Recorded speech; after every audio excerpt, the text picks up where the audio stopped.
welcome back to another video. I hope you guys are doing absolutely fine. Welcome back to the second episode of Trek Talks. In this episode, I have a girl with me who is from Ratlam. She loves mountains and solo travel. She has also done around 80 treks in Maharashtra and 7 Himalayan treks. So let's welcome Miss Akanksha Gupta. Hi Akanksha, how are you? Hi Kapil, good morning. I'm good. Good morning. How are you? How's your quarantine going? Good, all good. Quarantine, so far so good. So, Akanksha, tell me something about yourself, like your qualifications, hobbies, your passion. Uh, I'm from Ratlam and right now I'm based in Mumbai. I'm a chartered accountant by profession and I work with PwC. Hobbies, I love trekking big time. And then I like writing about my feelings of the experiences that I've been through. And I'm always up for new experiences. So yes. And when did you shift to Mumbai? It was in 2013 or 2014 that I shifted to Mumbai, and it was for the articleship, the internship that we have to do in the CA profession. And how did you find it? As we call it the city of dreams.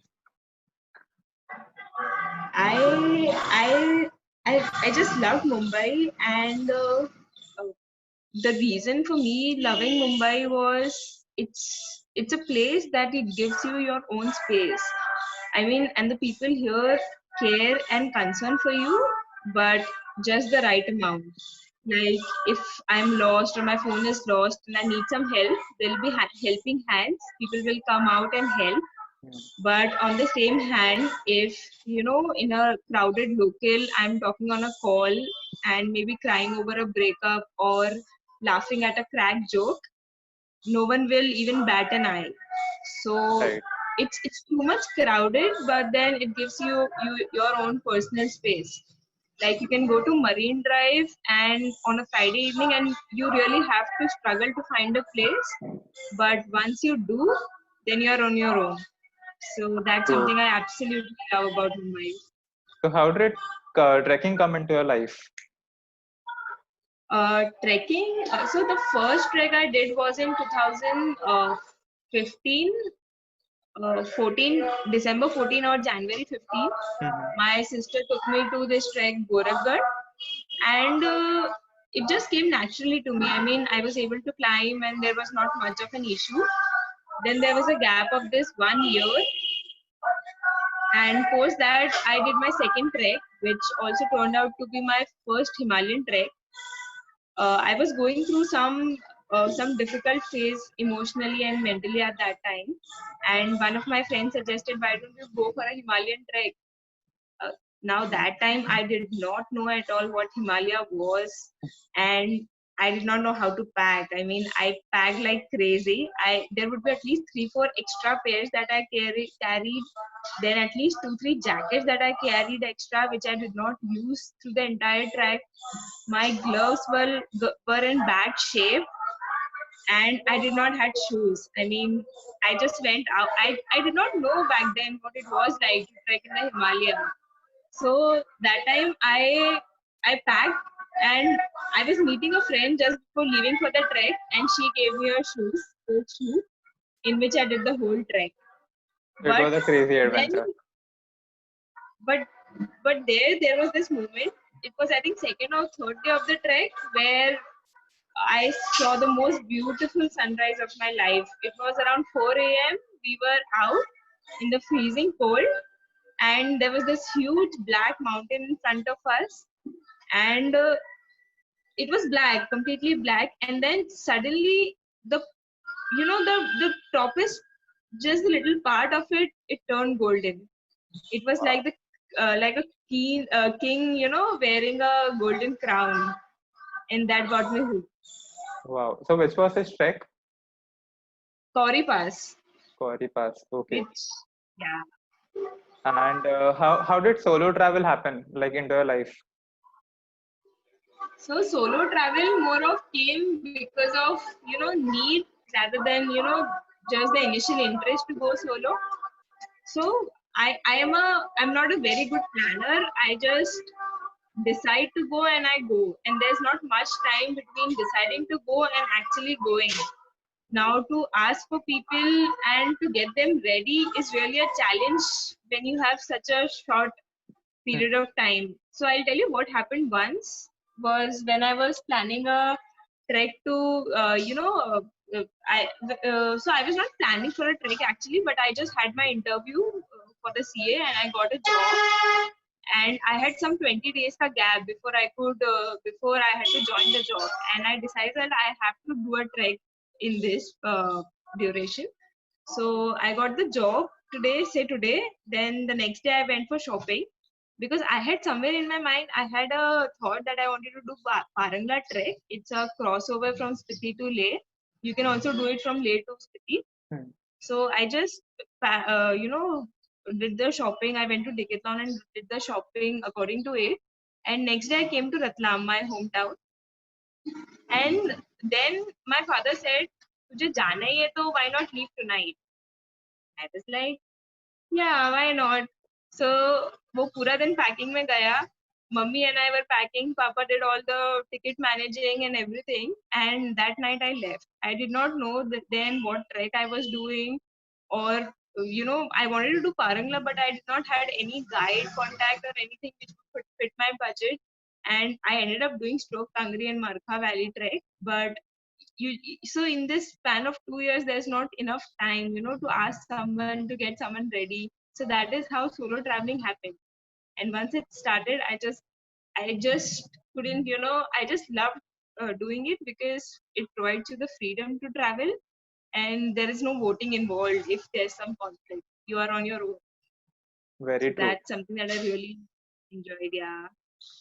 So being a girl, did your parents feel like इसको रोकना चाहिए or maybe restrict you from traveling? So how did you convince them? That's in India. That's really an issue to really convince the parents. Uh, so generally, when I was small, we used to travel a lot. I mean, with family, me, my parents. So they had a notion about traveling. And then when I grew up, I started going for treks. It was always in a group treks with 15, 16 people with girls, guys both together. So my parents always used to ask कि ठीक है तू track पे जा रही है but कितने लड़के हैं कितनी लड़कियां हैं कितने दिन का ट्रैक है. So earlier 50, 60 treks happened that way wherein I was going with a group, so they got pretty comfortable with the idea of me trekking. Hmm.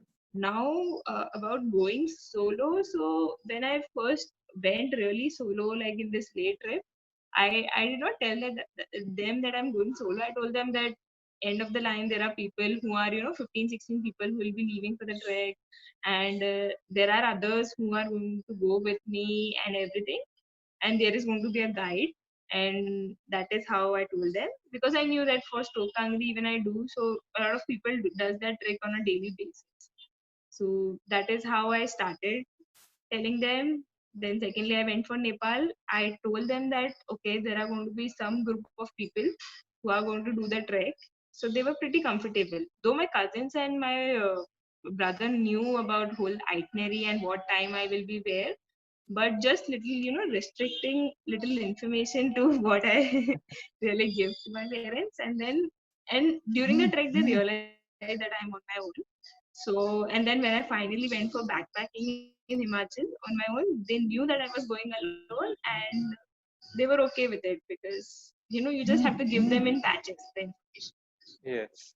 So how was your experience of the Annapurna trek? Experience of Annapurna trek was something that was beyond, words or description. So basically, I went in December month, which is not a really month in which you go and trek in Nepal because the conditions deteriorate. There are snow conditions and everything. But in my office, I only get leaves of this long, 15, 16 days leaves in December. So that was the only time that I had that where I can do the trek. So I went in December. I went, and the point was here I decided to go solo, like without a guide or anything.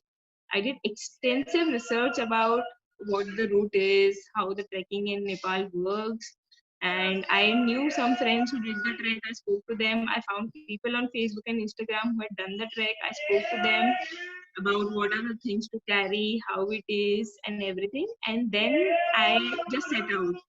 And there I realized there were around 20-25 people max on the trail, not like the thousands of people that we generally find on the trail.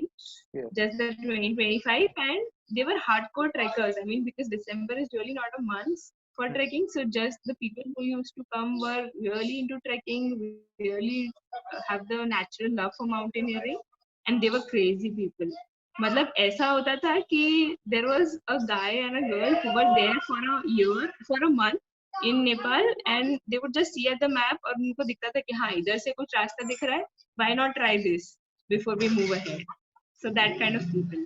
I absolutely loved the company of the people that I met on the circuit. And since I was alone, so I had more freedom to meet new people and just experience the beauty at my own pace. So as we all know that we are currently in a situation, a pandemic situation, and so talking about your future plans, like your future travel plans, once the count goes to 0, so which would be that place which you will look for?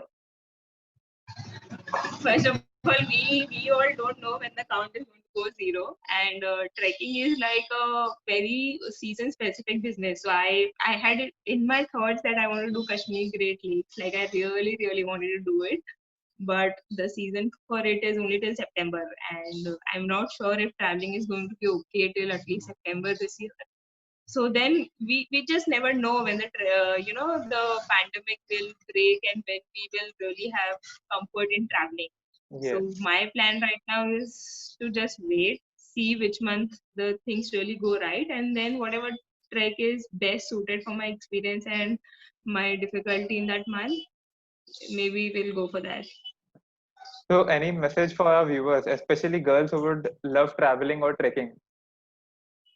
Oh yes. The message that I would like to give is start. I mean, you have to start, and I know it's difficult to start solo because there's a lot of एक झिझक type रहती है. So I'd say start small. I mean, if you have never gone for doing a lunch on your own, go for a lunch or a dinner on your own, and then maybe you can go for a ride on your own. Then maybe you can go for cycling on your own. Then maybe you can spend one day alone, maybe going to Elephanta caves and everything. So once you start doing things on your own, you will get comfort in being in your own company alone. You'll start there will not be so much challenges which generally come when you are going for long, but then there will be still some small challenges, as in you have to figure out everything. You have to figure out how to keep yourself busy and how to be comfortable at the same time. So we just learn with these small things and small experiences, and then once you are okay with spending a day with yourself, then maybe you can plan a weekend out just on your own. And once you've started going on your own, and then you can start maybe 3-4 days, and then you can extend to 10-15 days. And then once you start, then there's no stopping. But you So- have to start. So we just need a push. Yeah, just push. And that it does not necessarily mean that you have to start big. Like I said, you can start small. You can just start with going for lunches or dinners alone. Okay. So thank you so much for joining me in this wonderful conversation with you, and hope to see you soon in Mumbai again. So stay Yes, safe and hope and be happy. get to drink together. Yeah, sure. Okay. Thanks, Okay, Kapil. chalo. Thank you. Bye bye. Bye. I hope you guys liked the video. Do share it with your friends and family. Comment down in the comment section below. Till then, be safe, be happy.